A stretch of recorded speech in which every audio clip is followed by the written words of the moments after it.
Okay, the reason I'm making this video is to kind of help guys out on why, when you're using the Hornady headspace gauge, why your headspace dimensions seems to be so far off what the SAMI spec is, and why everybody's thinking, hey, is my chamber off?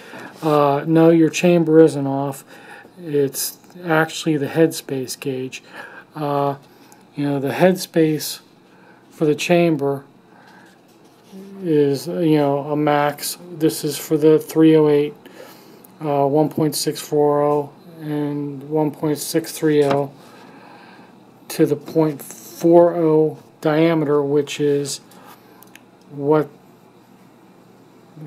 the 308, or what the gauge is right there. That's to the inside diameter. However, everybody is missing the fact, you can maybe see it right there, that little bright silver. There's a bevel or chamfer on the inside of that tool gauge.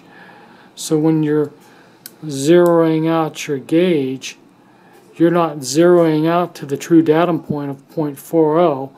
You're zeroing out to something that's actually greater because of the bevel diameter or the chamfer going back. If I take a Forster Go gauge or any Go gauge, they're set to 1.630 inches. If I check that in my gauge,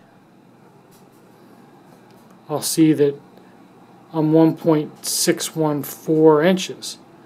So that's not 1.630, and the reason being is because the datum point on my gauge is actually 16/100ths of an inch farther into the gauge. So, you know, if I want to check that, I can take a feeler gauge, you know, that you can get in any automotive store. There's a you might not be able to see it. There's 16/100 inch feeler gauge. If I take that and I introduce this into that picture, let me get it to where I can hold it, and I tighten that up. You can see I got the feeler gauge in there. You can see there I am. I'm right where I want to be at 1.630 inches, and that's the reason why. So I know I have to add 16/100ths of an inch to anything that I check. So if I take, here's a piece of 243, which is, you know, headspace the same as 308.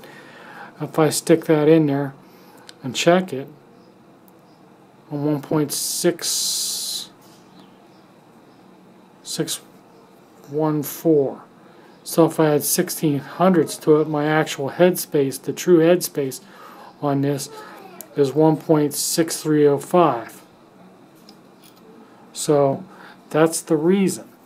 So remember to, you know, check that. The only way you can really figure out what that bevel is to do it, you know, do exactly what I did. Take a headspace gauge that you know is 1.630, a Go gauge that is 1.630, and subtract that difference, and that'll be your actual dimension for that little bevel there that causes everybody the headaches. I hope it helps you.